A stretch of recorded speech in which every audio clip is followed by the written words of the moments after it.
Muy buenas noches a todos y para efecto de la grabación, el día de hoy, 10 de abril, tenemos a bien presentar al profesor que corresponde dentro del módulo Acceso a la Justicia y el Sistema Interamericano de Protección. Algo que quiero también mencionar, que el profesor el día de hoy va a hacer referencia siempre dentro del módulo, pero la jornada que hoy tenemos es el constitucionalismo latinoamericano tomado desde una visión más responsable y denominado por el profesor en serio. Así que me permiten, por favor, la presentación de la lámina para darle lectura al currículum del profesor. El profesor Marcelo López Mesa es abogado y máster en Derecho Civil en la Universidad de Ciencias Jurídicas y Sociales de la Universidad Nacional de La Plata. Además, es doctorando en Ciencias Jurídicas de la misma Universidad de La Plata. Fue docente el más joven y el más destacado en acceder a la cátedra en toda la historia de esta prestigiosa universidad platense. Posgrado en Derecho Civil, en Derecho Mercantil de la Universidad de Salamanca, España. Ex asesor general del gobierno de la provincia de Buenos Aires, Argentina. Ex ministro subrogante del Superior Tribunal de Justicia de la provincia de Chubut. Y actualmente dirige y persigue la revista Argentina de Derecho Civil, una de las más leídas y más reproducidas a nivel de toda América Latina. Sin más detalle, hoy nos complace presentar un distinguido maestro que se convierte para nosotros y lo que hemos ido conociendo como un referente del derecho civil. Pero en esta ocasión ha hecho una investigación que nos va a llamar a la reflexión y por qué denomina este módulo el constitucionalismo en serio. Maestro, muy buenas noches, bienvenido a esta jornada del Diplomado en Constitucionalismo Latinoamericano.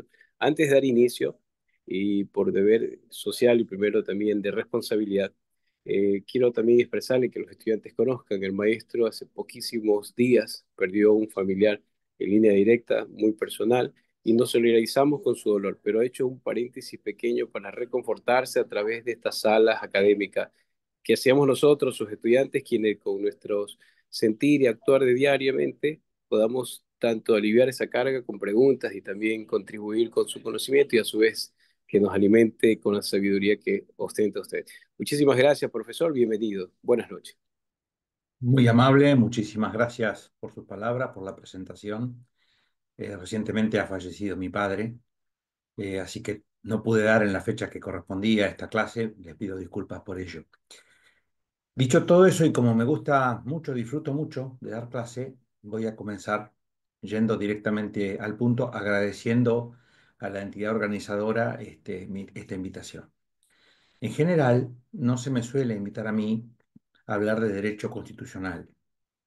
En Argentina, en general, hay una serie de sujetos que se dicen especialistas en esas materias, pese a que uno en el fondo los conoce y sabe que nunca han litigado nada grande, que no han ganado cosas importantes, que no han tenido cargos de jueces. Entonces uno dice, son experiencias, digamos, relativas. Es algo así como, haciendo una pequeña chanza, es algo así como el ser peronista. En Argentina basta con decir que uno es peronista para que lo consideren tal. Entonces, yo voy a hablar desde la experiencia que tengo como ex juez constitucional, que he fallado aspectos constitucionales serios en asuntos grandes, que he litigado ante la Corte Suprema asuntos de 17.000 millones de dólares, por ejemplo, en asuntos constitucionales, de modo tal de que creo que algo sé de esto, por más que no sea un especialista, entre comillas.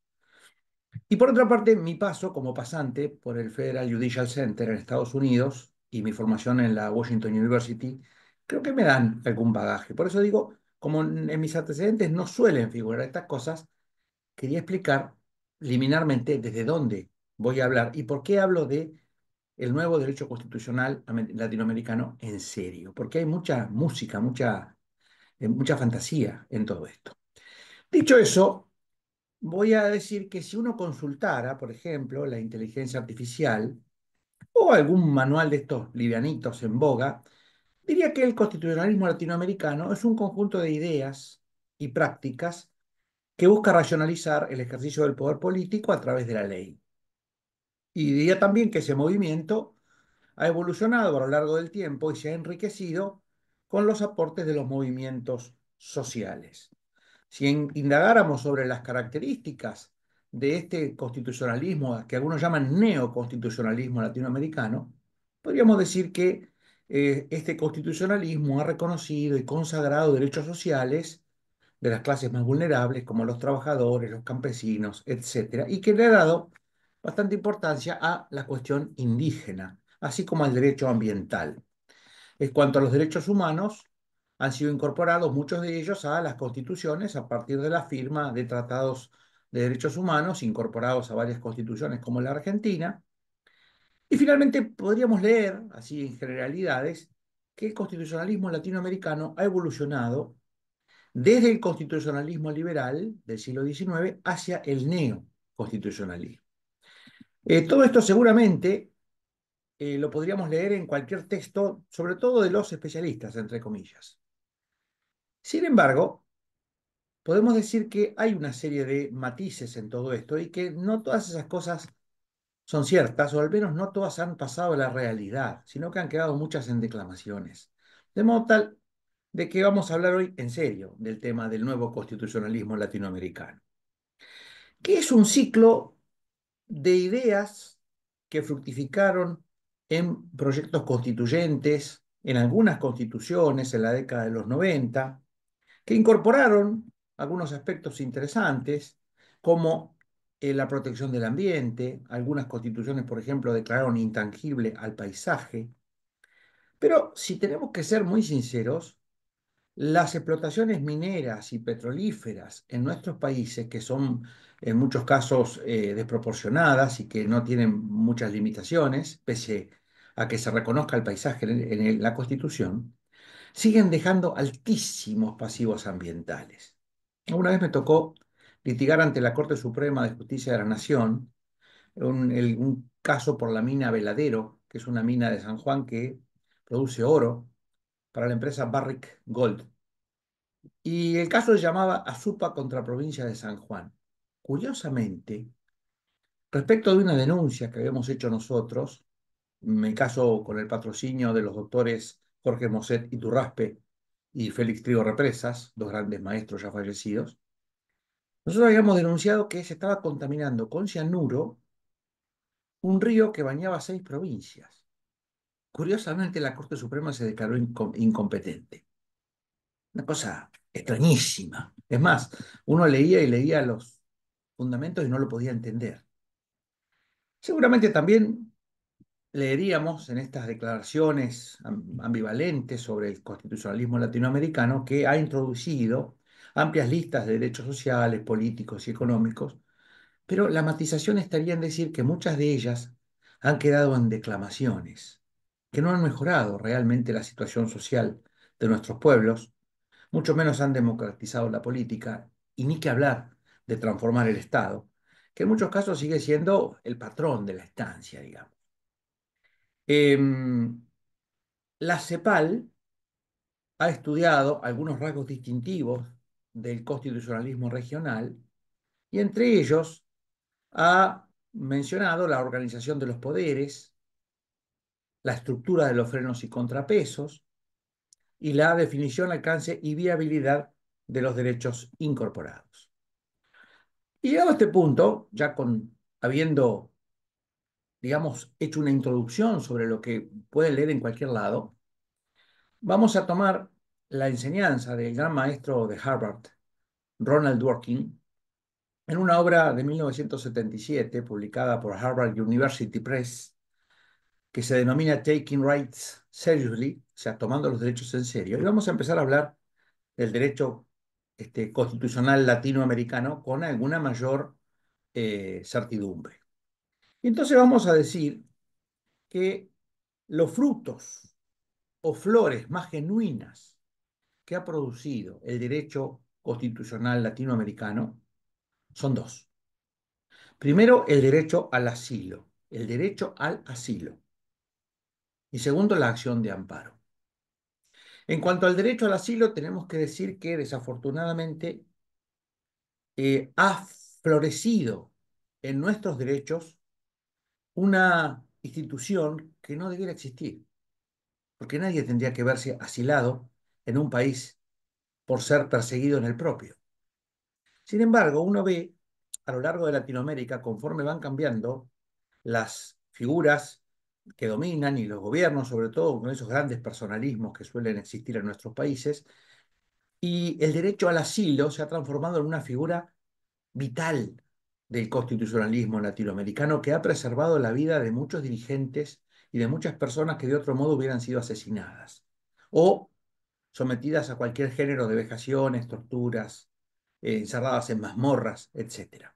Uno recuerda, por ejemplo, episodios como el del expresidente Héctor J. Cámpora, asilado en la Embajada Mexicana en Buenos Aires, que lo dejaron salir recién del país cuando ya el proceso militar se estaba extinguiendo prácticamente. El caso del asilo del presidente Perón en una cañonera paraguaya. El caso de el presidente, el ex dirigente peruano Raúl Haya de la Torre, fundador de un partido político muy importante en el Perú, que estuvo asilado en la embajada argentina en Lima durante años. Sobre esto puedo contar ciertamente una anécdota curiosa.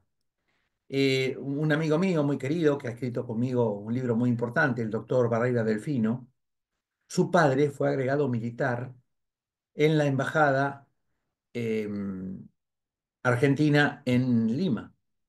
Y él lo veía a Haya de la Torre en una pequeña casa de invitados, en pijama, por ejemplo, estar ahí porque pasó años en esa embajada.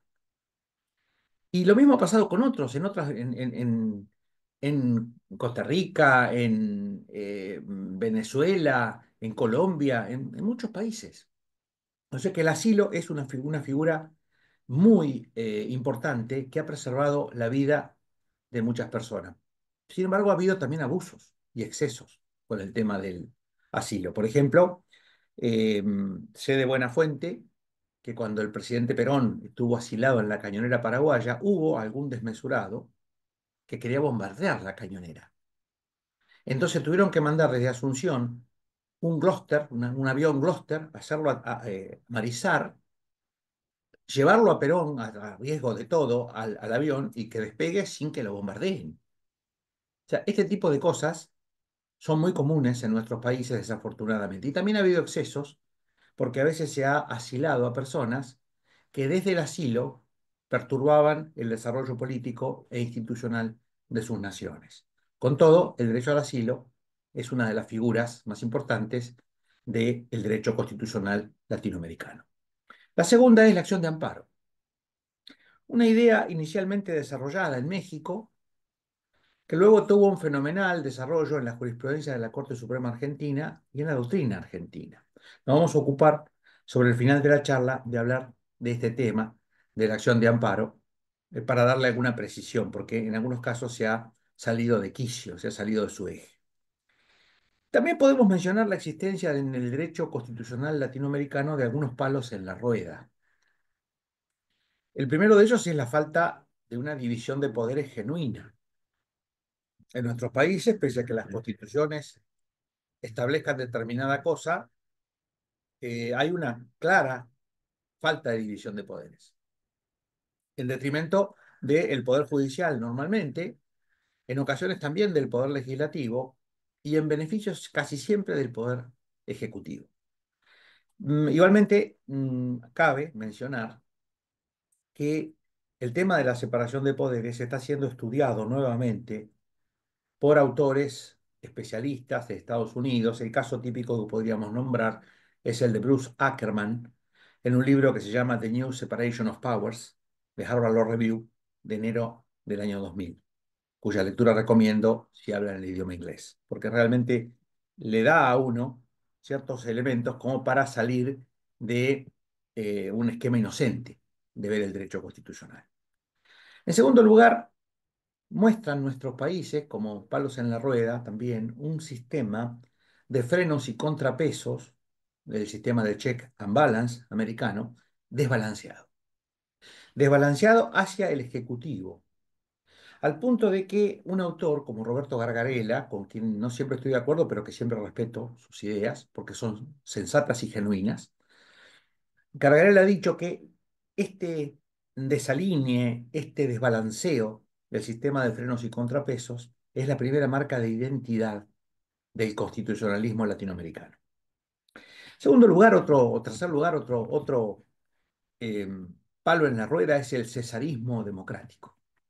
En nuestros países existe dentro de el sistema constitucional un claro cesarismo, es decir, desde su constitución, desde la constitución del propio poder en el siglo XIX, nuestros constituyentes y los autores que han leído vienen marcando la tendencia a este cesarismo y en algunos casos la vienen encomiando. El caso típico de Juan Bautista Alberdi, uno de los dos padres de la Constitución Argentina de 1853, que en las bases y puntos de partida para la organización política de la República Argentina tenía algunas frases que recuerdo textualmente, como decía, por ejemplo, dad al presidente todo el poder posible, pero dádselo por medio de una constitución.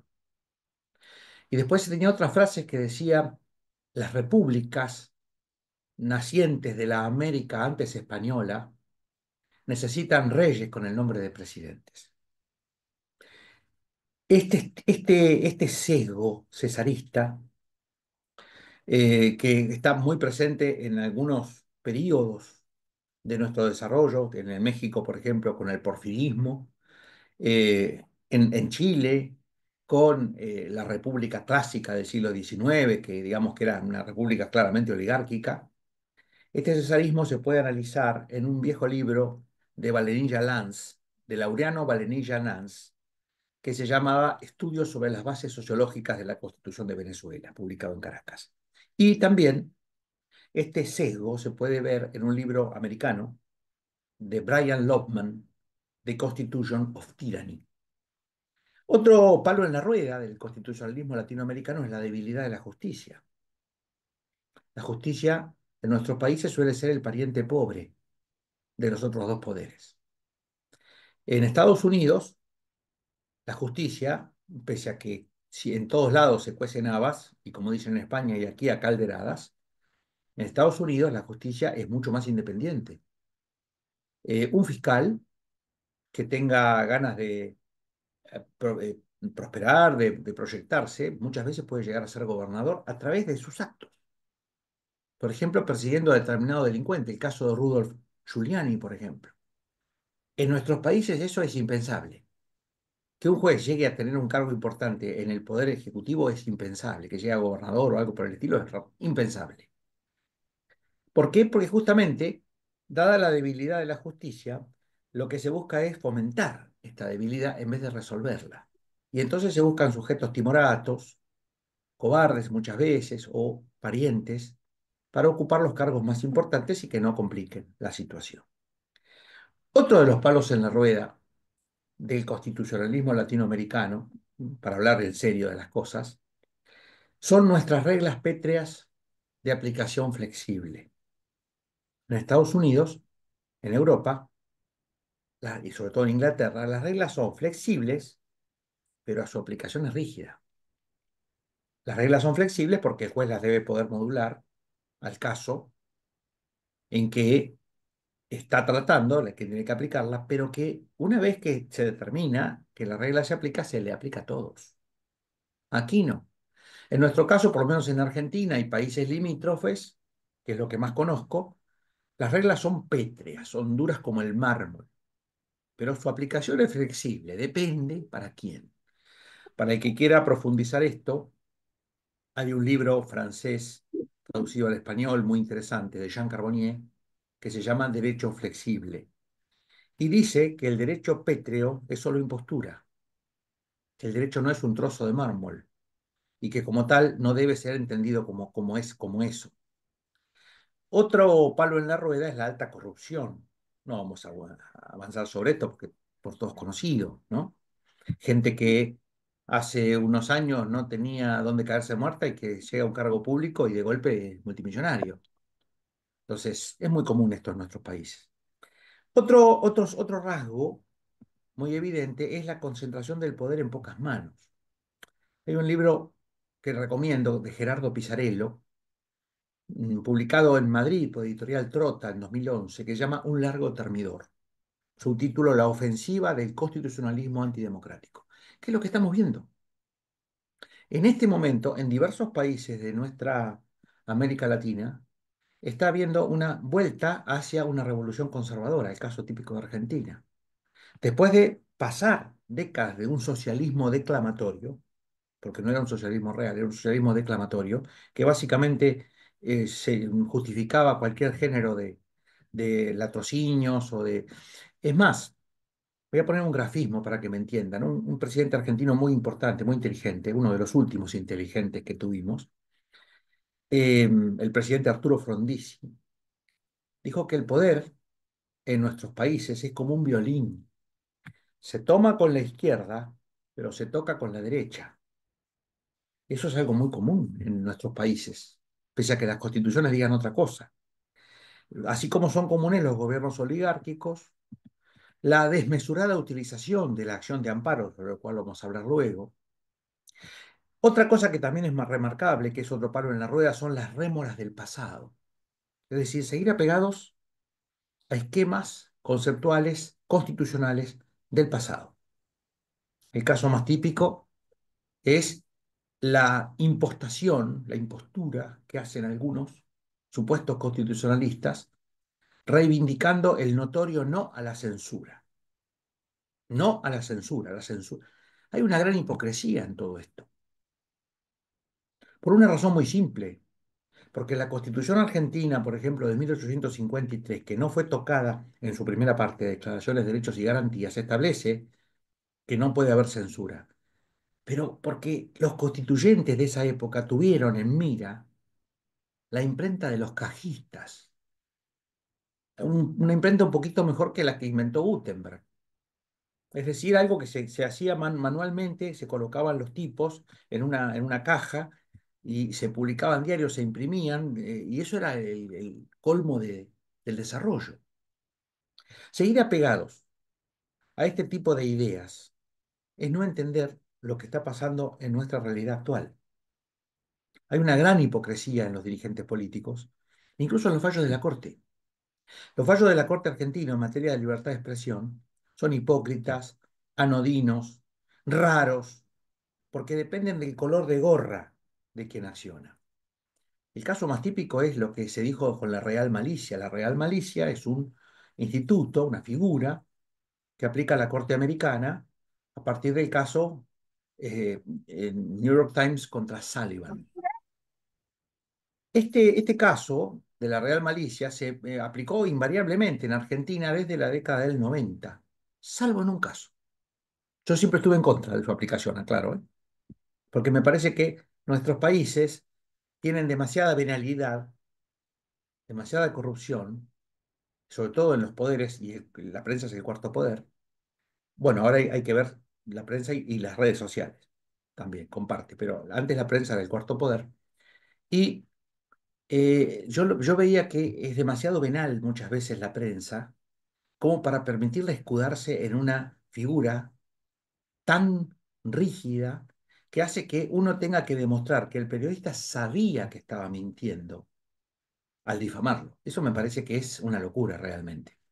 Bueno, la Corte lo ha aplicado invariablemente, salvo en un caso, el caso de Santis, Guillermo de Santis. Y para pasarla mejor todavía, lo sacaron el 17 de octubre de 2019. No sé si ustedes saben, pero el 17 de octubre, para los peronistas, es un día muy especial, el Día de la Lealtad. Festejan la lealtad, pero después se traicionan alegremente. Este hombre era peronista, le dieron el regalito el 17 de octubre. Y uno dijo, bueno, yo pensé, por fin la Corte entendió que no se podía aplicar esto. No, 20 días después, el 6 de noviembre de 2019, en el caso García contra la Arena, la Corte volvió a su inveterada jurisprudencia y sigue hasta el día de hoy aplicando la Real Malicia a rajatabla. ¿Esto qué quiere decir? Que le hicieron un favorcito no a un ciudadano común, sino a un juez, al presidente de una Corte Suprema de Justicia Provincial, a un par. Lo cual es doblemente grave porque después hicieron, obviamente, un paso atrás y volvieron a su posición original. Las cosas que ha dicho la Corte Argentina, por ejemplo, en casos sobre libertad de expresión, derecho al olvido, son indefendibles. El caso de Negri, por ejemplo, de Negri Natalia contra Google, de sentencia del 28 de junio de 2022, o el caso Becky, Alejandro Amado contra Google, sentencia del 5 de noviembre de 2024, son directamente risibles. Risibles. En el caso de Negri, que es una mujer que capaz que conozcan, que es presentadora de la cadena Univisión en Estados Unidos, una prestigiosa periodista, que tuvo un pasado en su infancia, en su primera juventud, un tanto bizarro. Asistía a programas donde pasaba de todo, se agarraba de los cabellos con otra mujer, se decían cualquier cosa, a veces iba drogada, en fin. Esta mujer lo que quería era que desenganchen de los buscadores justamente ese pasado, que no tenía nada que ver con su actualidad. La Corte rechazó el pedido y dijo que ella había consentido ese tipo de exposiciones y que no advertía ningún vicio en ese consentimiento. Curiosamente, yo sí advertí uno. Cuando esta chica iba a esos programas era menor de edad. Entonces, ¿de qué estamos hablando? Que no hay vicio. ¿Cómo una menor va a consentir eso? Y en el caso Becky directamente ya fue un escándalo. Porque el doctor Becky había sido condenado por estafa a instancia de una denuncia de una clienta. eh, lo condenan, llega a la Cámara de Casación. La Cámara de Casación anula la condena porque dice que los hechos no existieron, pese a lo cual sigue vinculado en links de varios diarios como que es un estafador, lo cual le ha causado serios daños a su reputación profesional. Pues dijeron simplemente que eso le concierne a mucha gente y que en definitiva es el precio a pagar por ser una figura pública. Es un abogado, no una figura pública, un abogado. Por otra parte, cuando Becci le pide a Google que deslinkee sus archivos, le dicen que no, porque cuando se publicó eso era verdad. Si la Corte de Casación posteriormente dice que esos hechos no existieron, no puede haber un hecho que sea verdad y que no lo sea. O eso no es. Todas estas cosas nos hacen entender que cuando hablamos de libertad de expresión, cuando hablamos de este tipo de cosas, sobre todo cuando tiene que ver con la prensa, se engaña a la gente, por un lado, haciéndole creer que la libertad de expresión no tiene límites, no puede tener límites. Por otro lado, se insulta la inteligencia al mantener un debate sobre cuestiones que han quedado superadas. ¿Qué puede importar hoy lo que pensaron los constituyentes de 1853, que tenían delante como gran prodigio a una imprenta un poquito mejor que la de Gutenberg? ¿Qué puede tener importancia eso en épocas de Internet, de redes sociales? Por eso, por otra parte, lo que no dicen es que la Corte Suprema de Estados Unidos, la Corte Suprema Americana, impone límites a la libertad de expresión desde hace más de un siglo, desde 1919, en el célebre caso Schenck, donde unos espías alemanes en 1917, durante la guerra, la Primera Guerra Mundial, salieron con pancartas, la tecnología de la época, a oponerse al reclutamiento. Y decían que eso era libertad de expresión. No, señor, usted está boicoteando una guerra. Usted está haciendo actividad de espía. Eso no es libertad de expresión. Y hay una frase muy feliz que se usa en el caso Schenck, en el voto que lidera ese fallo, que es el voto de Oliver Wendell Holmes, hijo, cuando dice que la libertad de expresión no alcanza o no involucra el derecho de gritar fuego en una sala de cine a oscuras cuando eso no es verdad. Creo que es claro el ejemplo. Entonces, lo que uno ve es que se nos ha mentido mucho. Supuestos constitucionalistas o que fungen como tales, incluso muchas veces pagados por los grandes diarios o por los partidos políticos, esparcen entre nosotros ideas erróneas, siembran confusión entre el público, retuercen las normas constitucionales para sacar su mejor partido. Y los tribunales, en definitiva, terminan aplicando la Constitución correctamente en casos de bagatela, porque en los grandes siempre está la razón de Estado, en algún modo, este, inmediatamente vigente. Por eso, siempre digo que recomiendo la lectura de lo que veo como un revitalizador soplo de aire fresco, que es el libro maravilloso de Timothy Garton Ash, Libertad de Palabra, publicado por Editorial Tusquets. Otra rémora, otro lastre del constitucionalismo latinoamericano es la llamada legislación por objetivos. Muchas veces se declaman objetivos en las leyes o en la Constitución y ya con declamarlos se dan por cumplidos. Eso es una estafa. Por ejemplo, alguna vez una persona que había sido desalojada por falta de pago, un inquilino, se presentó ante un municipio en la Patagonia y le dijo, mire, la Constitución chubutense de 1994 dice que todo ciudadano tiene derecho a una vivienda digna. Me tienen que dar la vivienda. Así de simple. El caso se llamaba Botaro, Pedro Iván, sobre acción de amparo. El fallo es del 25 de noviembre de 2008. Y ahí lo que se dijo es que los derechos en estos casos son programáticos, que los derechos de segunda generación suelen ser programáticos, como ese. Entonces no es tan simple como venir a pedir directamente que el Estado solucione todo problema. Y estos derechos de primera generación, por ejemplo, que en este caso estamos hablando de segunda, pero los derechos de primera generación corresponden a la caracterización del Estado liberal, que se concretaba en el llamado Estado gendarme de Herbert Spencer, un constitucionalista inglés. Estos derechos de primera generación implicaban el presupuesto de que el ciudadano gozaba de una libertad preexistente al Estado y que reclamaba de éste que se abstenga de intervenir para poder gozarlas. Es llamado laissez-faire, laissez-passer.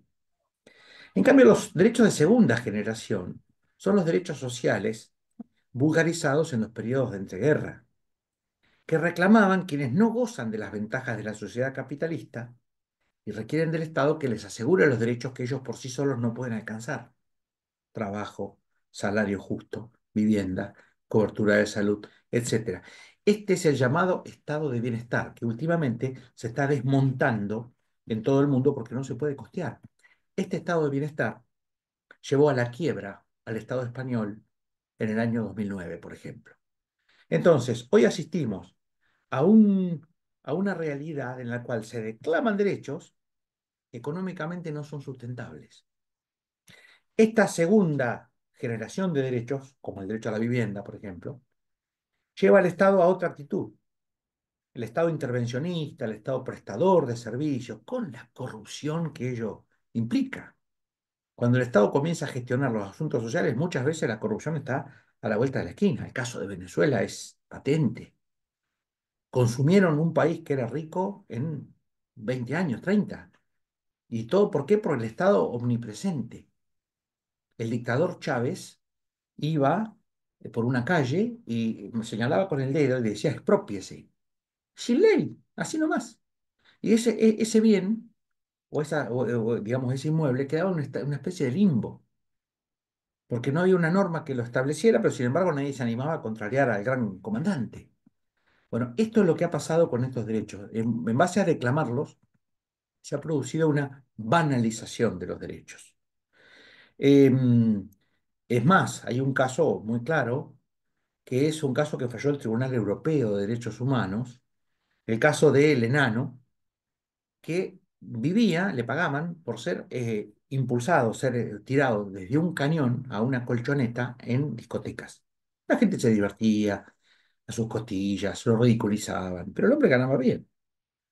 Un día, el gendarme en jefe de una ciudad importante, no París, de una ciudad importante, creo que era de Lyon, sacó un decreto, un edicto diciendo que eso era inmoral y lo prohibió.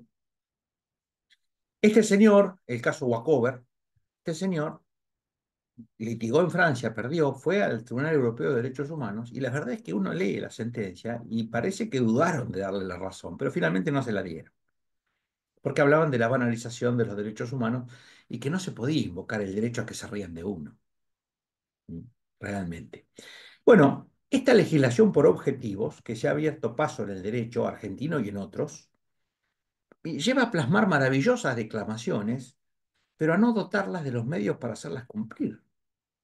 Y esto me llevó a mí, en su momento, a leer esa lucidez magnífica que tenía Alberdi, y encontré una agudísima frase de Alberdi que explica esto.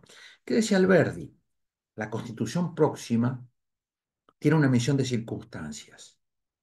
Es destinada a llenar cierto y determinado número de necesidades y no todas. Y sería poco juicioso aspirar a satisfacer de una sola vez todas las necesidades de la República, porque es necesario andar por grados ese camino y porque para las más de ellas, de estas necesidades, no hay los medios hoy. Y nunca es político acometer lo que es impracticable por prematuro, decía Alberti. Y agregaba, es necesario reconocer que solo debe constituirse por ahora un cierto número de cosas y dejar el resto para después.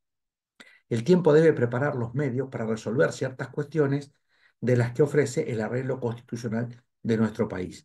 Y terminaba diciendo, la Constitución debe ser reservada y sobria en disposiciones.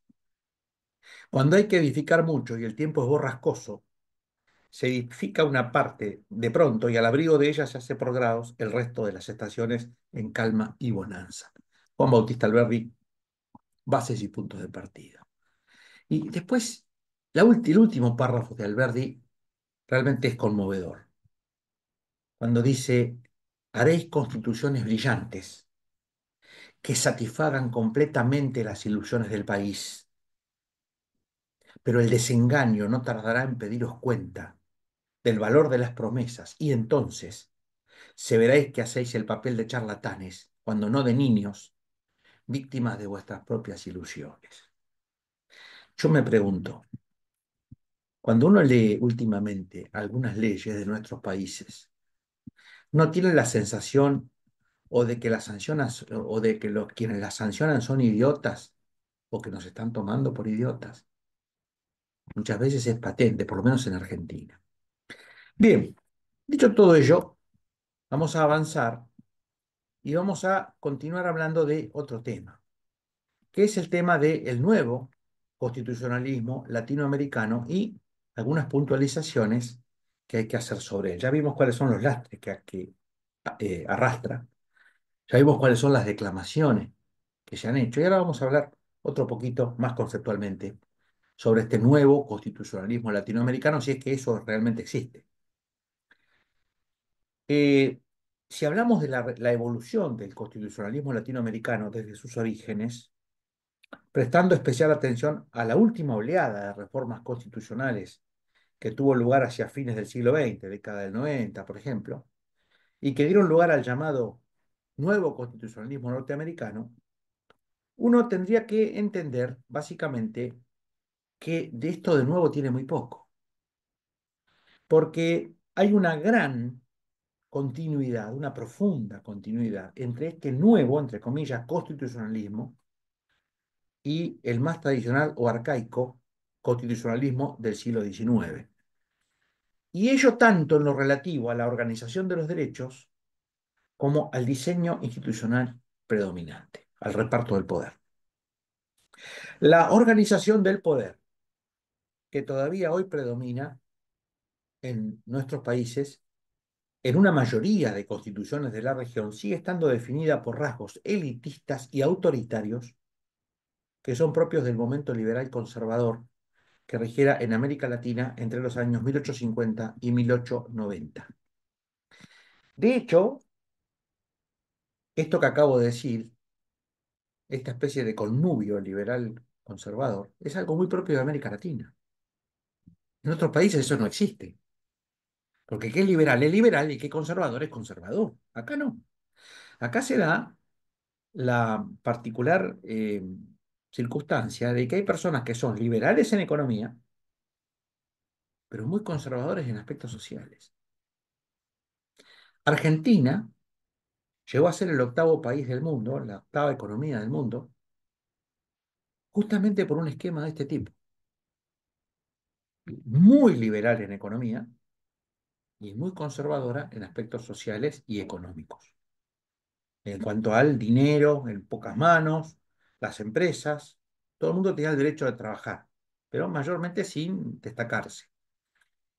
Este esquema, que en su momento fue, digamos, fomentado por un gobierno que se llamaba el PAN, el Pacto Autonomista Nacional, o el Partido Autonomista Nacional, entre 1880 y 1916 provocó fenomenal, fenomenal crecimiento de la economía argentina, pero a la vez provocó una enorme desigualdad social que terminó haciéndolo implotar a este esquema, a partir de que el voto pasó a ser el voto obligatorio, secreto, en base al padrón militar, y donde ya no se podía hacer fraude. Esto duró exactamente 14 años,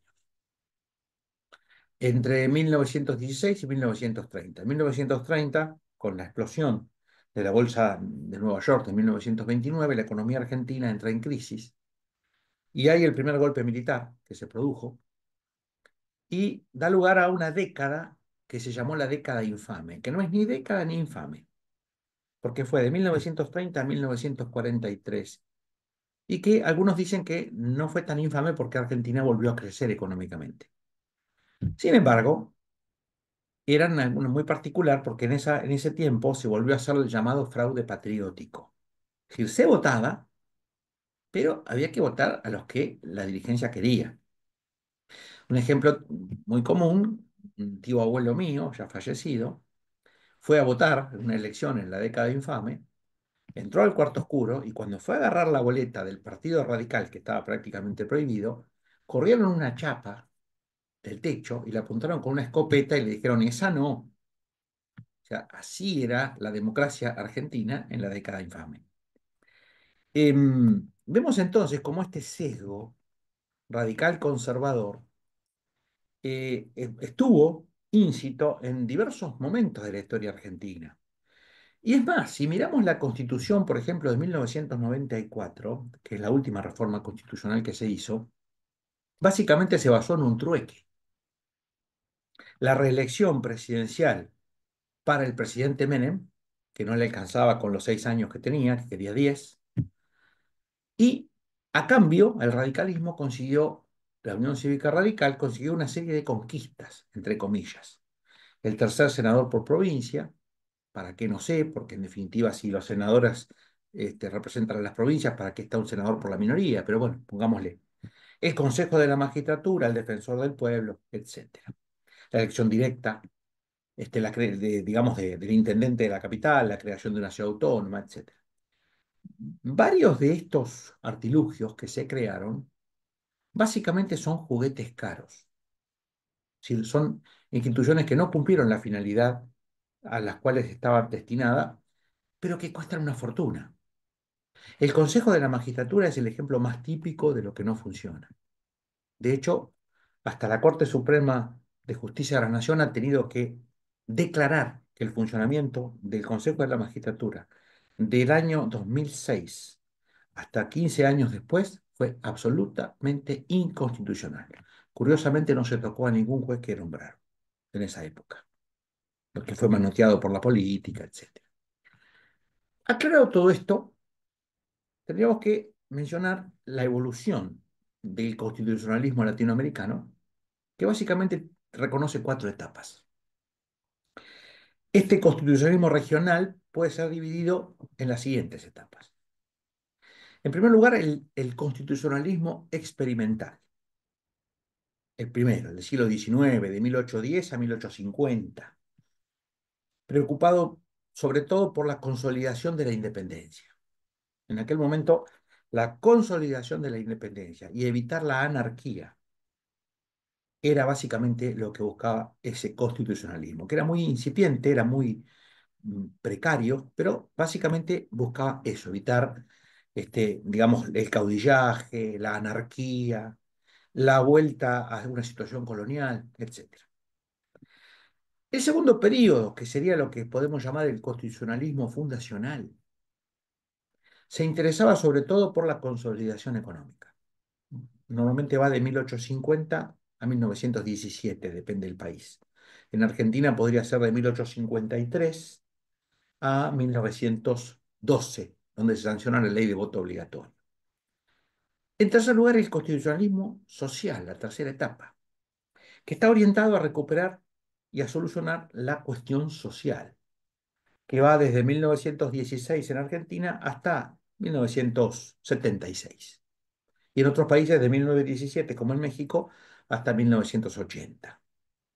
Finalmente, la última etapa de este constitucionalismo es el periodo de los derechos humanos, que se declama dirigido a sanear la crisis de derechos humanos propia de la década del 70 con las dictaduras latinoamericanas, que en muchos casos ha dado lugar a una leyenda negra. Es decir, hubo dictaduras, hubo abusos, hubo atropellos, pero en muchos casos han sido exagerados. El caso, por ejemplo, de los 30.000 desaparecidos en Argentina, que ni siquiera hay una lista fidedigna. Las investigaciones hablan de 7.000 y pico o 8.000, que igual es una barbaridad. Igual es una barbaridad que 7.000 o 8.000 personas desaparezcan aplicando el método nazi de Nacht und Nebel, es decir, noche y niebla. Que la gente desaparezca en la noche y en la niebla, lo que infunde pánico en los que siguen viviendo. O sea, sean 30.000 o 8.000, igual es una aberración, pero los 30.000 son mentiras, básicamente. La justicia argentina ha hablado de 7.000 y pico, 8.000, en los juicios que son cosas juzgadas, es decir, que uno tiene que estar a la verdad que ellos establecen. De estas etapas, la última ha sido mayormente declamatoria. De hecho, uno tiene una clara idea de esta etapa leyendo las sentencias del Tribunal Latinoamericano de Derechos Humanos, la Corte de San José de Costa Rica, que es un tribunal muy peculiar, muy peculiar. Uno lee la sentencia y dice, pues esta gente hace justicia o ciencia ficción, porque en muchos casos es tan fino el análisis que uno dice, pero ¿dónde dice que estás jugando? ¿A Suiza? ¿Alemania? En nuestros países pasan otras cosas. Pero bueno, hay gente que se entusiasma y entonces, claro, volvemos a la teoría del violín. ¿A qué vamos con esto? Que hay que básicamente tener una visión realista de las cosas. Yo personalmente soy muy partidario del realismo jurídico americano, de Oliver Wendell Holmes, sobre todo de Carl Leveling, el maestro Carl Leveling, que tenía una agudeza que en algunos casos hasta confronta. Carl Leveling tenía algunas frases muy especiales, como por ejemplo que los jueces de los países de derecho continental parecen miopes armados con un arma peligrosa.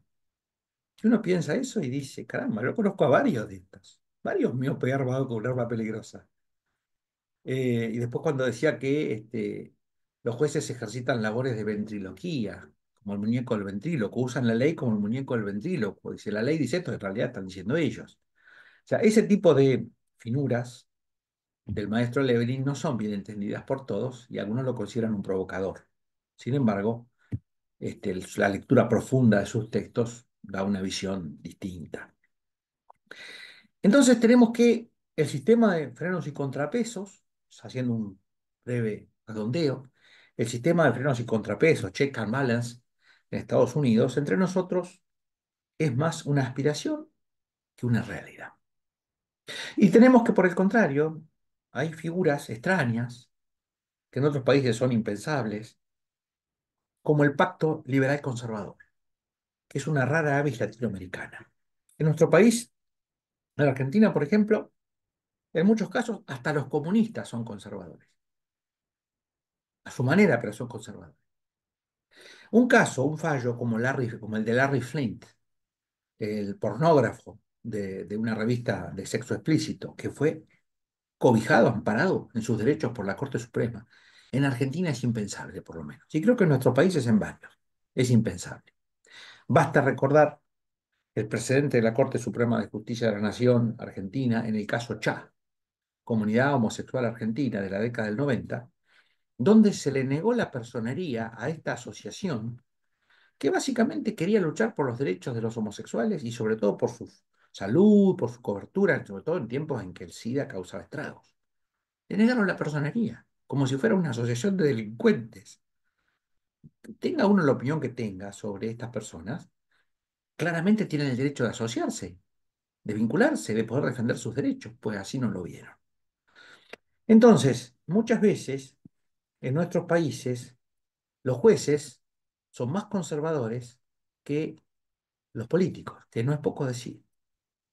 Y entonces tenemos que existe una realidad que es distinta de la que muestran nuestras constituciones. Y también existe una resistencia de la población a esas constituciones y de muchas de sus figuras, que son vistas como una forma de opresión, cada vez más.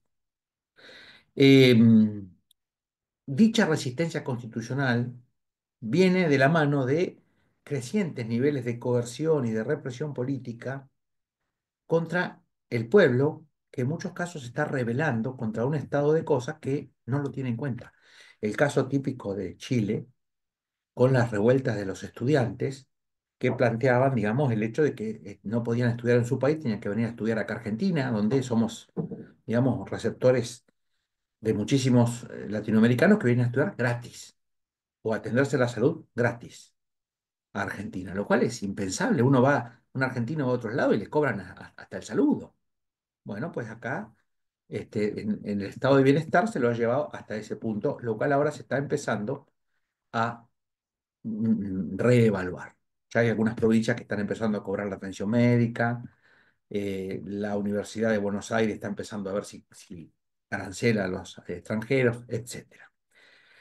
Pero esta repulsa de las poblaciones a ciertos contenidos de las leyes, a ciertas restricciones, a ciertas realidades que básicamente oprimen a la gente más sencilla, vienen de la mano del regreso a un modelo extremadamente capitalista que ha cambiado la base social de la Argentina. Hacia 1974, 1975, incluso con el desastre de la guerrilla montonera, Argentina era un país que tenía un producto bruto industrial igual al de Brasil, con menos de la cuarta parte de su población. Fabricaba trenes, locomotoras, rieles, tenía altos hornos, tenía astilleros. Todo eso fue destrozado. Todo eso fue destrozado por maquinaciones de países extranjeros y por complicidades locales, con las excusas más inverosímiles en la mayoría de los casos. Muchas veces se han comprado empresas argentinas solo para destrozarlas, solo para cerrarlas. Y hemos perdido, evidentemente, una gran cantidad de trabajo en todo ese periodo y ahora nos agarra el tema de la inteligencia artificial y todas estas nuevas realidades que realmente han hecho desaparecer en el último año unos 200.000 empleos, fácilmente, sobre todo con un gobierno tan peculiar como el que tenemos en este momento. Eh, si uno tuviera que abstraer una idea de todo esto que vengo diciendo, tendría que decir que el constitucionalismo latinoamericano actual o atrasa o adelanta, no está en el tiempo. ¿Mm? Hay un libro muy interesante que se llama El poder del ahora y enseña a la gente a tener su mente en tiempo presente, porque mucha gente vive o en el pasado o intenta anticipar el futuro y eso genera una gran ansiedad o un gran dolor. Entonces, tener la cabeza en tiempo presente es una forma de vivir mucho más intensa. Pues bien, los que analizan el derecho constitucional latinoamericano, en muchos casos uno encuentra una falta de reflexión o una reflexión impropia, lo propio respecto de los constituyentes latinoamericanos, que por hipocresía o por demagogia o por descuido o por falta de formación o por la acción de los intereses fácticos o intereses de grupo, actúan mal, no cuidan los modos de actuar y no protegen a los que debieran proteger. Entonces, muchas veces, derechos que supuestamente se conceden, se lo hace de un modo torpe, en el cual es muy difícil poder aplicar eso a la realidad cotidiana. Entonces, las viejas estructuras, las viejas mañas, reaccionan contra, eh, perdón, ¿me escuchan bien? Sí, excelente, excelente, se Bien. escucha bien. Bien, decía que las viejas estructuras están en contra de los nuevos derechos, porque los problemas que tenemos en estos casos son que no se han acomodado las estructuras a los viejos derechos. Em, si ustedes me permiten un segundito, estoy teniendo un pequeño problema con la batería. Voy a hacer, deme un segundito, por favor.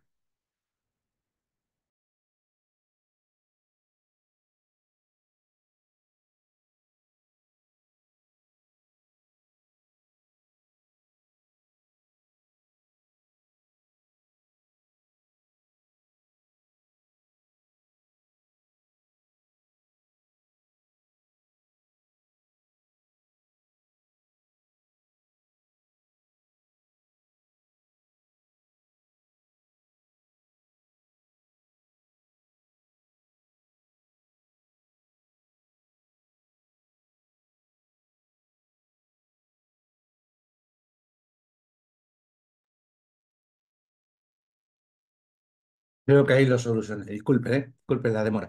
Antes que siga, ¿alguna pregunta, algún comentario sobre lo que venimos diciendo? ¿Alguien que quiera agregar algo, preguntar algo? Doctor, doctor. Sí, sí, dígame. Sí, doctor, lo he venido escuchando, ¿no es cierto? ¿Se me puede escuchar, no es cierto, doctor? Sí, sí, lo escucho bien. Buenas noches, doctor. Sí, doctor, sí, a ver, una puntualización. Mm, Nos indicaba del Consejo de la Magistratura de Argentina, ¿no es cierto? Que ha sido, indica, bueno, como un regalo muy caro para Argentina, siendo que, bueno, no ha habido cambios en los jueces y se ha mantenido esa justicia, ¿no es cierto? No, hay una Y justicia que la de antes. Es más, hay sí, gente doctor. que adivina el futuro. Hay gente que adivina el futuro. Mira la lista de los que se presentan a concurso y antes del concurso le dice quién va a ganar. No sé si... Lo- explico. los cargos ya tienen dueño. Sí, doctor. Y en la actualidad eso se puede, aún se está pudiendo visibilizar, doctora. ¿Es así con este gobierno de Milei? Es peor, porque el gobierno de Milei directamente no cubre las vacantes. En este momento, aunque le parezca mentira, hay un 30% de vacantes en el Poder Judicial en cargos sensibles, nada menos. Entonces, imagínense en la justicia federal un 30% de vacantes. Es complejo, sobre todo en temas penales económicos, de narcotráfico, complejo el tema. Es más, actualmente acabamos de tener un escándalo, un verdadero escándalo, que fue que el presidente Milei nombró a dos jueces de la Corte Suprema por decreto, por decreto. Uno de ellos juró, el otro fue un poco más lúcido, era un juez federal y no quiso renunciar a su cargo entonces pidió licencia, no se la aceptaron y se quedó tranquilo donde estaba. El que juró duró 40 días. Es más, pasó a la historia como se llamaba Manuel García Mansilla, pasó a la historia como Manuel el Breve o Manuel el Fugaz, porque no se conocen jueces de la Corte que hayan durado 40 días. Eh, Imagínese la situación de un país que tiene una Corte Suprema integrada por tres jueces y que encima está partida al medio, porque hay uno de ellos que está absolutamente en contra de lo que piensan los otros dos. Con lo cual, no hay una real mayoría. Entonces, es difícil, salvo de cuestiones de bagatela o cuestiones de, de jurisdicción, por ejemplo, quién tiene competencia, tal o cual, pero la Corte no está sacando en los últimos tiempos sentencias importantes. Es una locura, pero es así. Quisieron remediarlo la jura del doctor García Mansilla, que curiosamente le tomaron juramento de apuro con el compromiso de que iba a votar en contra de la licencia del otro que también había sido nombrado por decreto. Es una cosa. Cuando yo estudiaba, cuando yo era joven, digamos, que empezaba mi carrera, esto hubiera sido impensable en el derecho argentino. De hecho, un presidente como el que tenemos hubiera sido impensable. Eh, bueno, la realidad es así. Lamentablemente, eh, hay una canción de Sabina, de Joaquín Sabina, que en una parte de su letra dice, no hay nostalgia peor que añorar lo que nunca jamás sucedió. A nosotros nos formaron para un país, digo a mi generación, nos formaron para un país que dejó de existir. Ya la Argentina, con la que nosotros nos criamos, que tenía un 59% de clase media, era el país con mayor clase media de Latinoamérica, que tenía una movilidad social ascendente impresionante, que uno esforzándose podía llegar a algo. Yo soy el hijo de una maestra de grado. Eh, en otros países, yo he ido qué sé yo, a Paraguay, que tengo amigos, lugares, uno dice el hijo de una maestra. Llegar a tener cargos importantes, impensable.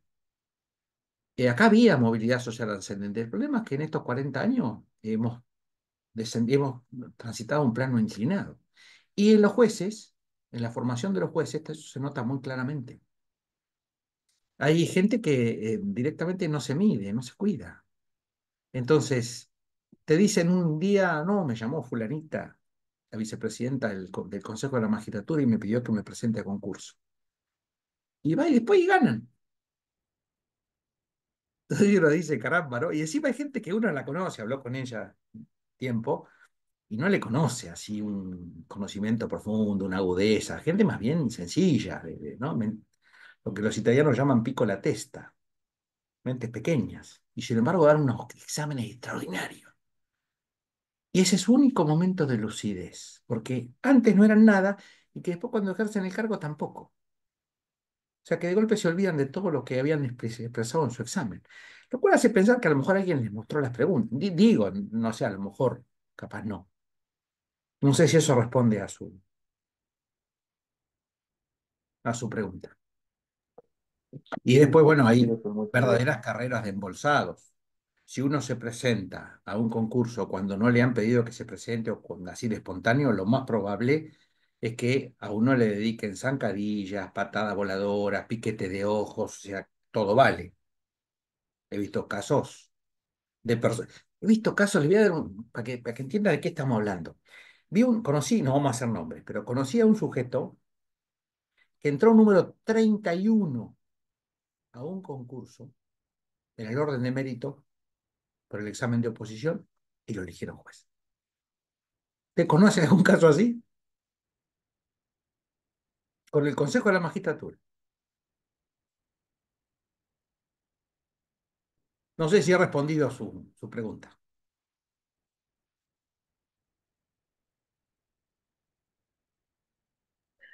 Sí, doctor, mire, le hablo desde acá, desde Bolivia, y la realidad acá tampoco es tan diferente, le diría, ¿no es cierto? No, no es muy lejana.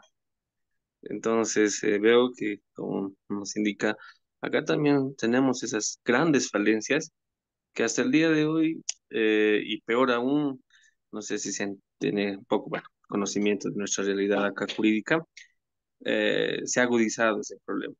Entonces, tenemos esas, como bien nos decía, las convocatorias, como dicen, públicas, entre comillas, ya tienen nomás, pues, a veces sus dueños. Los cargos ya tienen dueños. Entonces veo que ahí, bueno, no sé si es a nivel latinoamericano, sin embargo, me parece que hay ciertas similitudes en esos aspectos. Muchas gracias, doctor. No, por favor, un placer. Bueno, lamento compartir esa realidad, ¿no es cierto?, con los hermanos latinoamericanos, pero lamentablemente acá es así. Y es más, a mí me han invitado como jurado en varios concursos y me invitan una o dos veces y no me invitan más. Porque yo voy y tomo lo que corresponde y hay cosas que no podés dejar pasar. Es decir, vos le estás poniendo, como jurado académico, vos le estás dando el pase, digamos, a una persona, le estás poniendo la vida, la vida de la gente, sus derechos en sus manos. Y hay casos que son aberrantes. Uno ve y dice, este muchacho no puede ser ni abogado, ya no digamos juez. Que esa es la otra. Han explotado una serie de universidades, en muchos casos de dudoso contenido, y hoy en día son cientos de miles los abogados acá. Lo cual ha hecho decaer el nivel de la abogacía y paralelamente a los pocos años esa gente está en la magistratura. Tienen amigos, generalmente son gente muy halagüeña, gente en este país, por ejemplo, diciendo la verdad no se llega muy lejos, pero halagando, es todo cuando más precaria es la inteligencia de la gente, es más susceptible al halago. Son halago dependientes. Entonces se rodean de un pequeño grupo, mientras le dura el poder, porque generalmente con ese tipo de esquemas no dura, se rodean de un pequeño grupo que los prodigan de toda clase de halagos, excesos, y en algún punto la cuestión se agota y bueno, se termina. Pero hasta que se termina la disfrutan, ¿eh?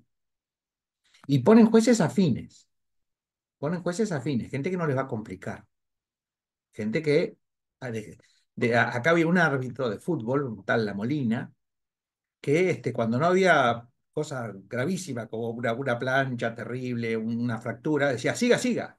Bueno, esto es lo mismo, es el derecho al estilo de la Molina, siga, siga. Bien, ¿alguna otra pregunta antes de que se continúe? Aclaro algo, no quiero herir a nadie, su susceptibilidad, ni hacer ningún comentario que moleste, simplemente estoy describiendo una realidad. Porque total, los libros los pueden leer ustedes tranquilamente. La gracia está en hablar de lo que no se escribe. ¿Mm? A mí me parece. ¿Alguna otra pregunta?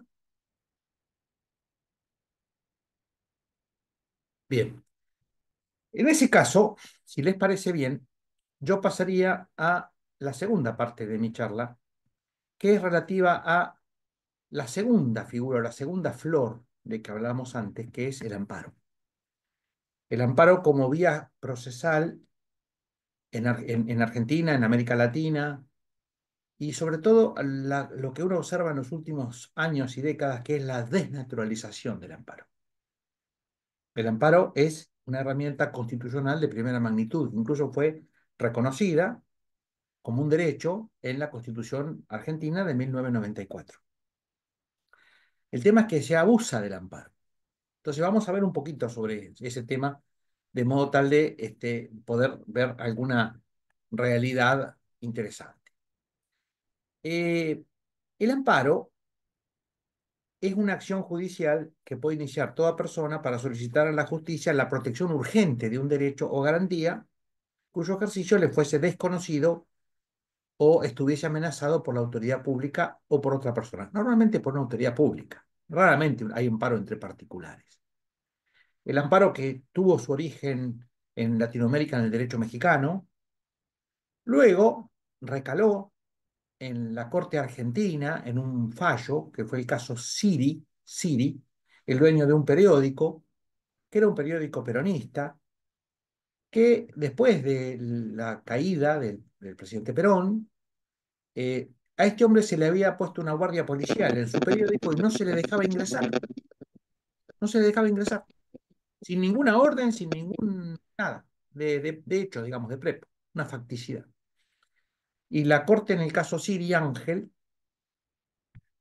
declaró que obviamente había una acción distinta de la habeas corpus para proteger los derechos que no fueran la libertad ambulatoria. Y este era el amparo.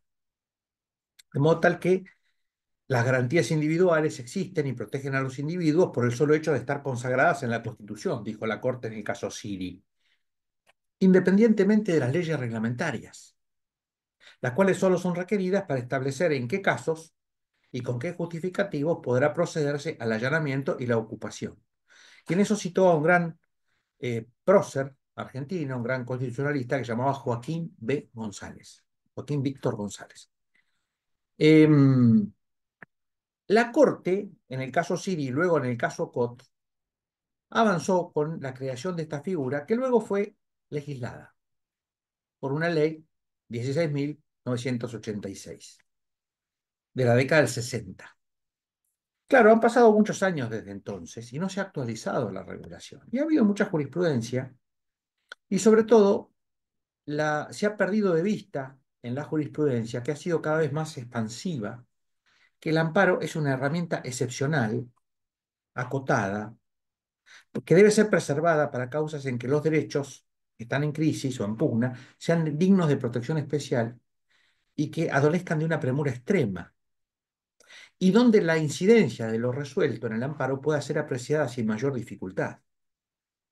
El amparo, y esto no se ve siempre en las sentencias, es un continente procesal por demás estrecho que no permite dilucidar temáticas de cierta profundidad y cuyas implicancias no puedan ser apreciadas a simple vista. Por eso el amparo no debe ordinarizarse. Por ejemplo, producir prueba en un amparo debe ser algo excepcional y nunca destinado a la prueba de la ilegalidad o arbitrariedad, porque si eso no está probado desde el vamos, no hay que abrir el amparo. No puede ser que uno abra un amparo con una duda, tramite todo el amparo, produzca toda la prueba y recién ahí se sepa si es ilegal, porque no está previsto para eso. Para eso están las acciones ordinarias. De modo tal que ha habido una serie de abusos en el tema del amparo y en muchos casos directamente los jueces han hecho beneficencia con dinero ajeno o incluso acometido decisiones que van en contra de la certeza científica a través de un amparo. Un ejemplo muy típico es el hecho de conceder a una persona determinado tratamiento que no está aceptado por la autoridad sanitaria, el ANMAT en Argentina, por ejemplo. Un juez no puede conceder a través de un amparo tratamientos experimentales, porque eso excede la temática del amparo. Si no hay aval científico para el tratamiento solicitado en el amparo, y no se puede imponer a una obra social, por ejemplo, su cobertura, y entonces el amparo no debe abrirse. Bueno, pues sin embargo, hay una especie de criterio de que el amparo, llamado amparo de salud, es un amparo especial y que eso directamente es prácticamente un cheque en blanco. Entonces, ha florecido una idea de que el amparo debe prosperar y que en definitiva hay que ayudar a quien acciona a que prospere. Pero eso lleva muchas veces a no verificar por parte del juez si están presentes, si están reunidos los requisitos de procedencia del amparo. Que exista una omisión o un acto que afecte cierta categoría de derechos o garantías con arbitrariedad o ilegalidad manifiesta. Que no exista otro trámite con igual o mayor celeridad y urgencia que esa vía. Que no se haya vencido un plazo de caducidad específico que tiene el amparo, que es para evitar justamente que la gente se acuerde un año después. El plazo es 30 días en el caso argentino. Si alguno de estos requisitos falta, no hay que abrir el amparo. Si bien es cierto que se ha flexibilizado este plazo de caducidad en casos de salud, tampoco puede ser una plastilina. O sea, tampoco se puede estirar como si fuera un chicle el amparo. ¿Por qué? Porque justamente lo que se está buscando es una herramienta de última instancia. Te voy a poner un ejemplo. Un día me llama un amigo que era juez, cuando yo todavía era camarista, y me dice, me tenés que salvar. ¿Por qué? Le digo, porque estoy entre la espada y la pared. Dice, hay un sujeto que es médico, que es afiliado a una prepaga, una obra social, y que está reclamando una terapia de anticuerpos monoclonales, que es una cura contra el cáncer. La inventó el último premio Nobel argentino, a quien tuve el honor de conocer, que era de mi pueblo, de Bahía Blanca, el doctor César Milstein. Y Milstein, que era un buen hombre, pero un poco inocente, no la quiso patentar a esta cura para dejársela a la humanidad gratuitamente. Su segundo, que no era tan noble, la patentó a su nombre. Y por eso la cura contra el cáncer vale $22.000 por mes de por vida. Imagínese condenar a una obra social pequeña a pagar $22.000 por mes durante toda la vida del enfermo. Contra, que es un tratamiento, el de anticuerpos monoclonales, que no está admitido aún por la ANMAT, la Asociación Nacional de la Agencia Nacional de Medicamentos. O sea que es experimental. Bueno, en el amparo se había producido prueba, había prueba a favor, en contra, prueba técnica, unos decían que sí, otros decían que no, bueno. Entonces me dice, ¿cómo salgo de esto? Porque si yo condeno a la obra social, ¿de dónde sacan la plata? ¿Y a quién le van a tener que decir que no? Y eso me llevó a pensar que a través del amparo los jueces no pueden actuar como legisladores o como constituyentes. En muchos casos actúan como legisladores o como constituyentes a través de un amparo. En Paraguay me decían que pasa algo similar. Durante la pandemia pasaba algo similar. La gente metía un amparo para que lo traten, lo admitan en el hospital. Si no, no lo admitían. Entonces, ¿esto qué produce? Que el juez se transforme en señor de vidas y muertes, en una especie de Dios o semidios. Porque dice quién vive y quién muere. Si le hace lugar, vive, si no, muere. Entonces, el juez no está preparado, no tiene los medios a disposición para verificar en esos casos las consecuencias de su decisión. Es decir, el juez no está, no no, ¿cómo decirlo? No tiene el bagaje de conocimientos, no tiene la formación y no tiene la información, sobre todo, para analizar las cuestiones de oportunidad, mérito y conveniencia de una decisión. Y hay algo que se llama discrecionalidad técnica de la administración, que muchas veces es puesta en crisis por los amparos. Me pasó varias veces a mí cuando era juez y me gustaría dar los ejemplos para que entiendan a qué me estoy refiriendo. Una vez estaban por entregar, el Instituto Provincial de la Vivienda estaba por entregar un barrio de viviendas sociales, de acuerdo a un listado que tenían realizado, en base a empadronamiento, inscripciones, antigüedad, evaluaciones de madres solteras, de... Todos sabemos que en esos casos siempre hay algún colado, o algunos, siempre. El hermano de Cuchuflito, el primo de Josecito, Josecito, el amante de... Siempre hay.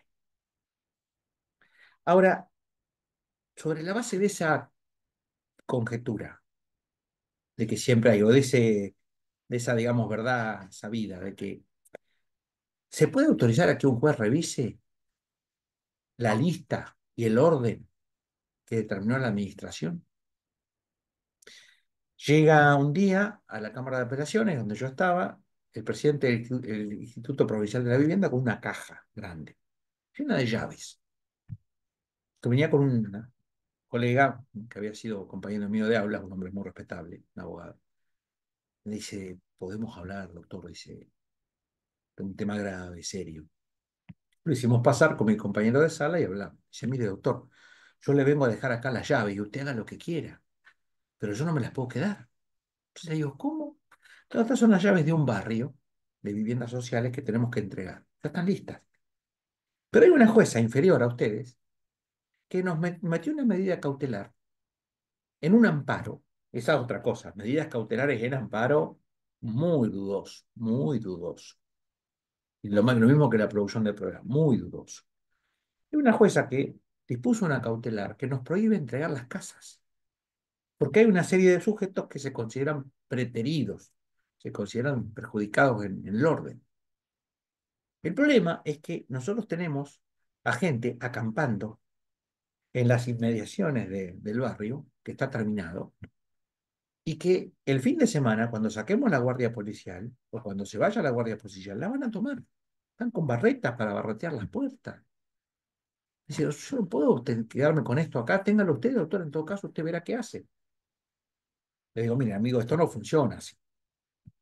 Bueno, con mi colega mandamos llamar a la jueza, que no era precisamente una persona muy lúcida, ese tipo de juezas que llegó medio de casualidad al cargo, y bueno, y estaba convencida que era Juana de Arco, digamos. Entonces le digo, mire, mija, esto es muy simple, acá hay discrecionalidad técnica. Seguramente habrá un par de excesos o abusos, seguramente, pero usted no es quien para detener esto. No, que yo y que... Digo, vamos a hacer una cosa. Vamos a levantar un acta con el secretario de Cámara, donde la voy a notificar de la situación y que si el día lunes de la semana que viene el barrio está ocupado por usurpadores, yo le voy a pedir el juicio político, porque evidentemente usted no entendió nada. Milagrosamente, la mujer bajó la cautelar, se pudo entregar la casa y llegamos a una de las casas y llegamos a esta solución con la promesa por escrito del presidente del Instituto Provincial de la Vivienda de que en la próxima elección de candidatos iba a tener especialmente en cuenta a las personas que habían accionado y que habían aceptado bajar sus postulaciones y, digamos, esperar a la próxima adjudicación. Con esto se solucionó. Pero ahí vemos cómo puede ser que un juez se meta a verificar el orden de un listado de personas con derecho a una vivienda social. Eso es sustituir la discrecionalidad administrativa por la discrecionalidad judicial. Y no es la idea del amparo esa. Pero me tocó un caso peor, el caso de un aviador, el caso Álvarez Kraus. contra provincia. El señor Álvarez Kraus era un aviador que evidentemente había querido hacer otra cosa que piloto civil, pero no había podido, y que entonces, un día manejando, conduciendo el avión de la gobernación con el gabinete y el gobernador arriba, se le dio por hacer acrobacias. Cuando llegó esta gente a Buenos Aires, levantó el teléfono y dijo: a este me lo sacás ya, no vuela más el avión de la provincia. Este tipo es un peligro. No contento con eso, cuando pudo, tomó el avión de la provincia y empezó a hacer vuelos rasantes sobre la casa de su jefe, que lo había suspendido. Cuando lo suspenden, este hombre concurre a un juzgado de un juez que muy, muy peculiar, que le decíamos lapicera veloz, porque firmaba cualquier cosa, y le concede otra vez el brevet de vuelo. ¿Usted se imagina que un juez evalúe si una persona está capacitada para volar un avión? Eso es impensable. Y esto se produce por una razón. En nuestro país, con la loable intención de favorecer el control de los poderes y la aplicación de los derechos, la, digamos, la aplicación en serio de los derechos y su ejercicio, se consagró en muchas legislaciones la posibilidad de que el amparista elija el juez. Entonces uno puede elegir en varias jurisdicciones como juez a un camarista, juez de primera instancia, o a cualquier juez. Entonces, ¿esto qué produce? Que normalmente los amparos vayan al juzgado del que es más fácil, el que se hace más el izquierdista. Hay algunos que se hacen los izquierdistas, pero viven como marajáes. Este era uno de ellos. Entonces, gente que se dice de aspiraciones nobles, y que entonces, y que bueno, y que los pobres, y que lo que me ha enseñado a mí la experiencia es que los que declaman las más nobles intenciones suelen ser los más viles en privado. Entonces, hay que tener cuidado con gente que declama tal nobleza, ¿no? Entonces, nosotros le revocábamos a este sujeto hasta los téngase presente, porque era descabellada las cosas que resolvía. Cuando llega lo del avión a la Cámara, obviamente dijimos: esto es una locura. Y ahí saqué un voto sobre la discrecionalidad técnica de la administración, que no es que sea una discrecionalidad pura, pero que la evaluación de aspectos técnicos sensibles tiene que estar en manos de la administración, salvo que a simple vista se aprecie la desmesura, salvo que a simple vista se aprecie, digamos, el exceso. En ese caso, el juez sí puede, si hay una ilogicidad absoluta en lo que se resolvió, en ese caso el juez sí puede, digamos, entrar a considerar eso, porque tiene que superar la digamos, la reglamentación del derecho tiene que superar el test de logicidad. Lo que no es lógico no es constitucional. Lo que no, y también tiene que superar un test de razonabilidad. Lo que no es razonable no es constitucional. Ahora bien, fuera de esos casos, no puede admitirse que el amparo sea utilizado por jueces presuntamente justicieros para saltarse todos los requisitos y todas las probanzas necesarias para acoger alegremente una pretensión. El amparo no es un todo vale que permita plasmar intuiciones de justicia o hacer seguridad social travestida de derecho civil o beneficencia con dinero ajeno. No es eso. Es más, la ordinarización del amparo ha traído más dificultades que soluciones. Y los jueces que no trepidan en admitir todo y cualquier amparo sin verificar la concurrencia de sus presupuestos de admisión, normalmente perturban el funcionamiento del Poder Judicial y también de la administración pública. Es más, las medidas cautelares deben ser apreciadas en el amparo con una mirada atenta, sino restrictiva. Hay un juez en la ciudad capital de la República, aquí en Buenos Aires, que se hizo el juez Gallardo, que se hizo famoso justamente por decisiones de limitación del poder a través de amparos. Y a veces es descabellado las cosas que ha resuelto. Directamente parece que fuera un legislador o un constituyente. Eso no puede ser. Si alguno quiere ver con mayor detalle el caso Álvarez Kraus contra la provincia del Chubut del 23 de marzo de 2016, lo puede ver en un grupo, está cargado en un grupo de Facebook de derecho que se llama Derecho Civil Argentino, donde ya tenemos 42.000 miembros, así que se pueden sumar sin ningún problema. Bien, dicho todo ello, me gustaría avanzar en algunos aspectos relativos al amparo. Uno de ellos ya hablé, el caso Botaro, sobre acción de amparo, donde la persona pedía el acceso a una vivienda digna. El caso es que en estos supuestos uno no puede obligar a una, un organismo, una dependencia oficial, a, efectivizar un derecho cuando no se sabe qué consecuencias va a producir. Imagínese mi amigo, el juez, que le pedían los anticuerpos monoclonales. $22.000 por mes de por vida, contra lo que le ofrecía la obra social, que era un trasplante de médula espinal que estaba autorizado por la ANMAT y por la Lex Artis Médica, y que costaba una pequeña fracción de ese costo y que era más seguro incluso. Entonces, mi amigo que me preguntaba cómo zafaba de eso, yo le digo, muy sencillo, ya te metiste en un problema ordinarizando el amparo.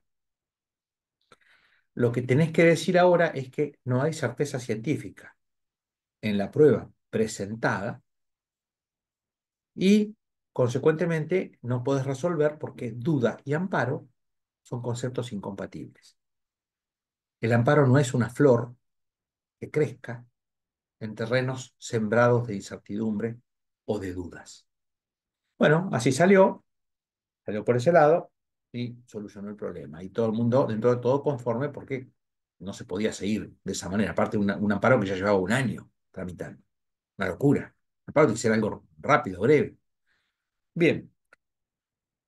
Luego, otro caso interesante es si los jueces pueden acoger en sentencias derechos surgidos de la nada, o caprichos disfrazados de derechos, o reclamaciones ilegales disfrazadas de derechos. Lo cual nos lleva a recordar una regla del derecho norteamericano, del common law, que es la llamada regla clean hands, manos limpias, que rápidamente explicada significa que los jueces no pueden escuchar a quienes peticionan desde la ilegalidad. Para ser audible en un tribunal, uno tiene que peticionar desde la legalidad, porque ahí tienen las manos limpias. El caso de una señora que se había ocupado un inmueble sin derecho y que se había hecho conectar clandestinamente los servicios, la luz con una precariedad técnica, se habían enganchado con unos cables de la red, y peor aún el gas, con una manguera de jardín. ¿Se imaginan el gas conectado con una manguera de jardín a la casa? Es un peligro para todo el barrio. Cuando le descubren este tema y le cortan las conexiones, inicia un amparo, en el caso Cari, Engelberta, sobre acción de amparo, inicia un amparo reclamando a los jueces la reconexión, diciendo que ella tenía hijos menores y que como tal, esos hijos menores tenían derecho a gozar de una serie de elucubraciones.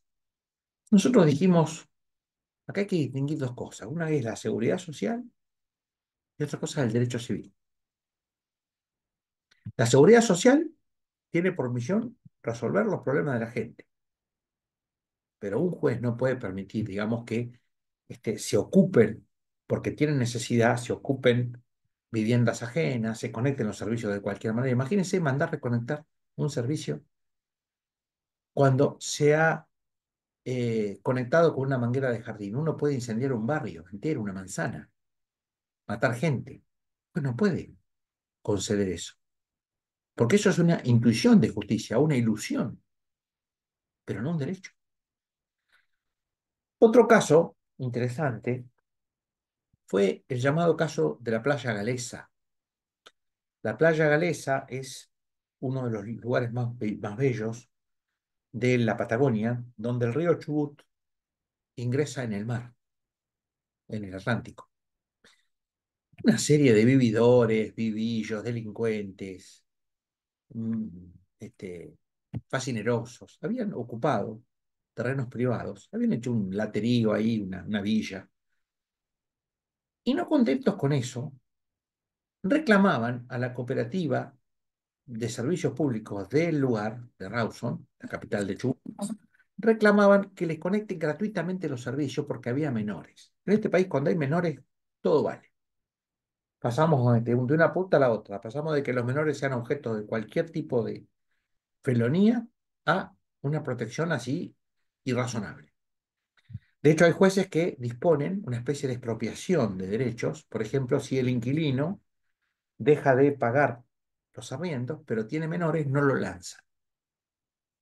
Como que el dueño del inmueble tenga una especie de deber de mantener a los hijos de los usurpadores o de los inquilinos que no han pagado. Es una ocurrencia. Ninguna norma establece eso. Bueno, en este caso de Playa Galesa, nosotros sacamos la cuenta, era $1 millón lo que costaba. Imagínense que un juez, encima patrocinado por un defensor oficial, y esto me llevó a mí a pensar que los defensores oficiales no deben ser cómplices de actos delictivos. A veces los defensores oficiales eh, llevan a tal punto la defensa de sus clientes que directamente son partícipes de delitos. Eso no se puede admitir. En este caso, si nosotros hubiéramos accedido a la acción, a una medida autosatisfactiva, no era exactamente un amparo, una medida autosatisfactiva, habría que haber redistribuido ese $1 millón entre los usuarios, entre los afiliados de la cooperativa, que hubieran recibido en sus facturas una suma de miles de dólares, sin haber sido escuchados.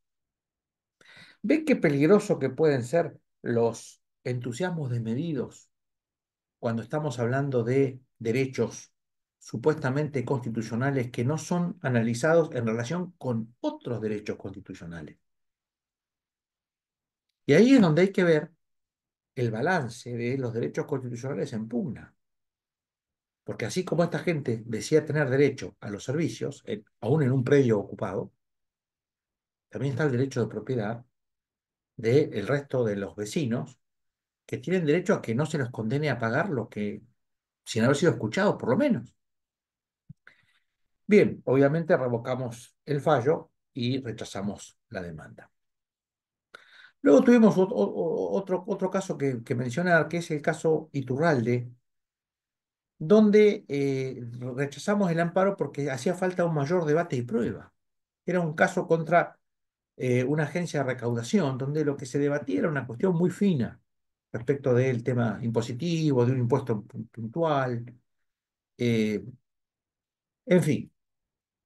Y después hay otros fallos que se podría mencionar, muy interesantes, de otros tribunales, que realmente son muy llamativos. Por ejemplo, hoy les decía que tengo mis serias dudas, es más, casi diría que estoy convencido de que es un error a estas alturas, es decir, eh, 60 años después de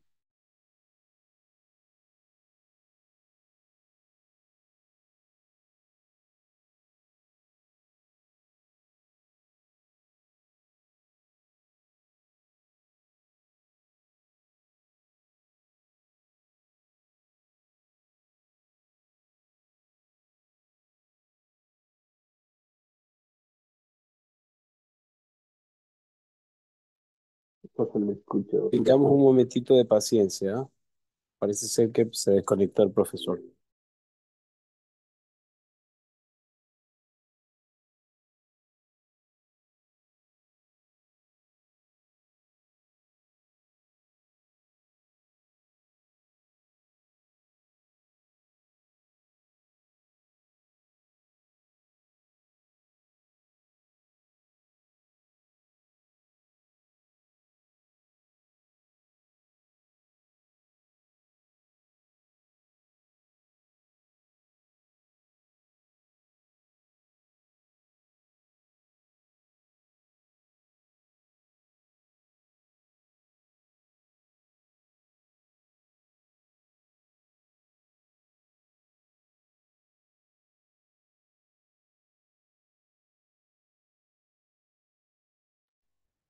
Buenas noches a todos. Estamos esperando que el profesor se vuelva a conectar. Les recordamos, como nos anunció al inicio de la clase, por eso adelantó 15 minutos, que tiene un problema muy fuerte de conexión en la provincia donde vive, ¿no?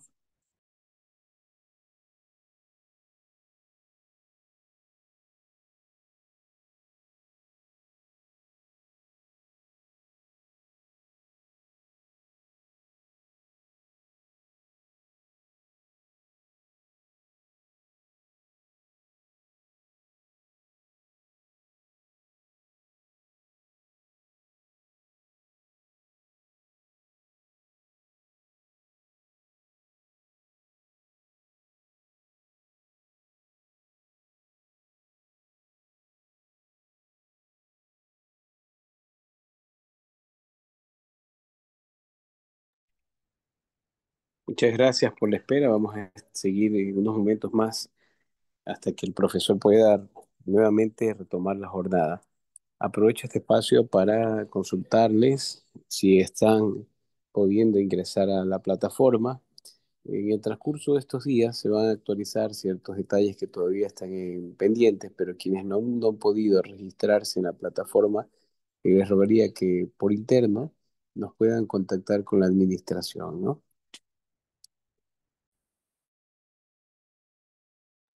Está por demás recordarles que nos estamos alistando para nuestro encuentro presencial, esto es en Santa Cruz. Así que quienes han planificado visitarnos en las islas, esta es una gran oportunidad. De igual manera, por interno le estaremos facilitando alguna lista de recomendaciones, tanto en vuelos, en ciertos turnos, así como también hoteles, alimentación y demás actividades que vamos a tener en la isla. Hasta ahora confirmado con 10 profesores de que han transcurrido y han pasado por estas salas virtuales. Así que desde antemano también quedamos atentos a cualquier comentario de quienes se deseen sumar al evento presencial.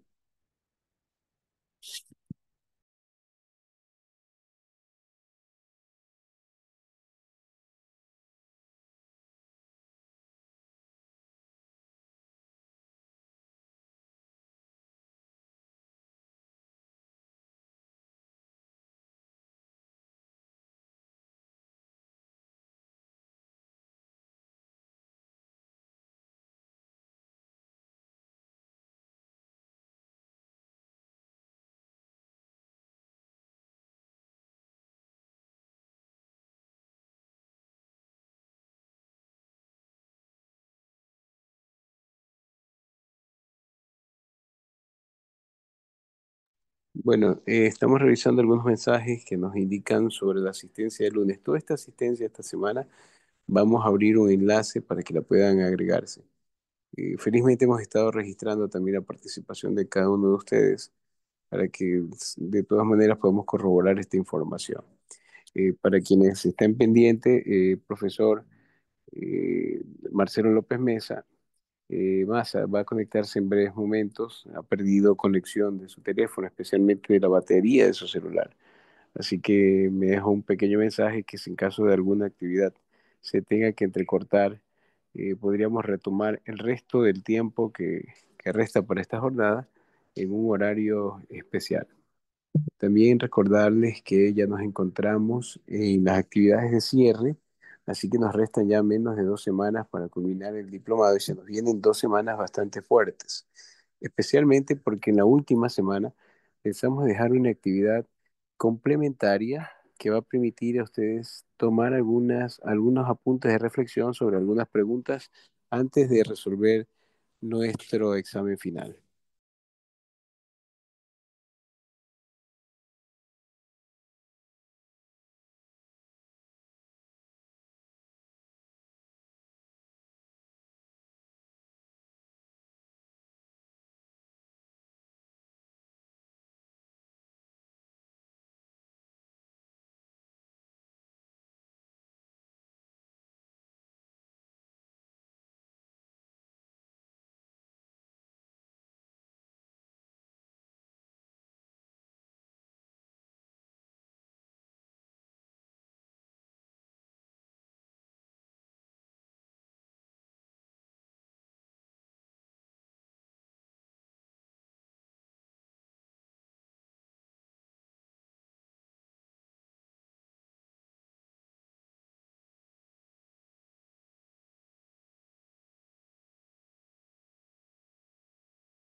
Buenas noches a todos. Nos encontramos en un pequeño receso a pedido del profesor Marcelo López Mesa, un pequeño receso forzado.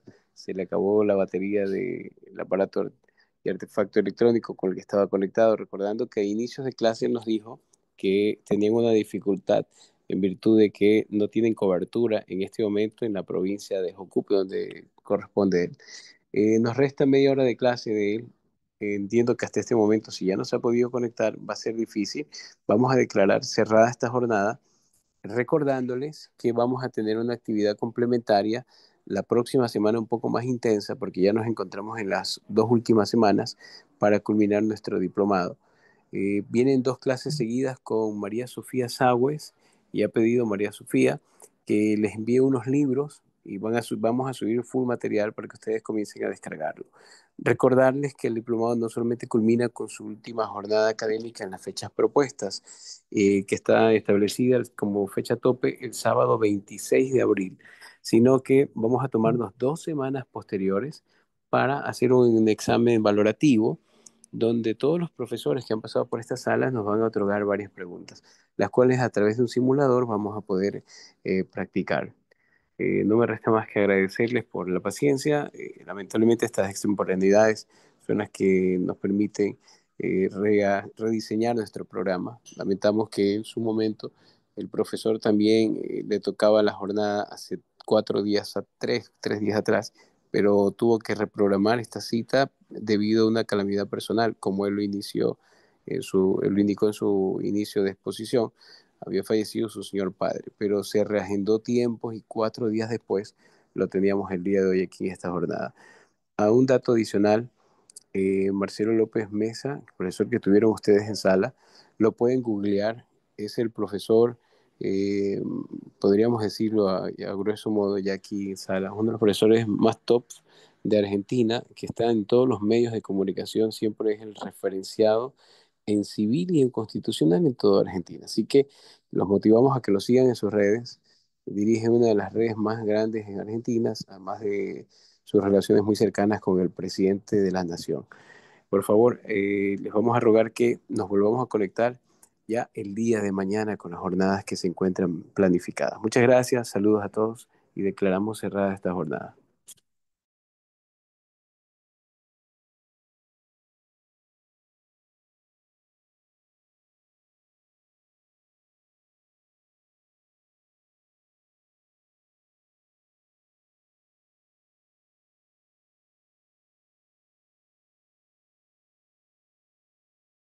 Muchas gracias para quienes se están recién conectando. Estamos ya terminando la jornada de hoy. Por una pequeña calamidad, el profesor no pudo continuar, pero nos va a reponer, me dijo, su tiempo. Les rogamos a todos que ya vayamos abandonando esta sala para efectos de que también continuemos con nuestras actividades.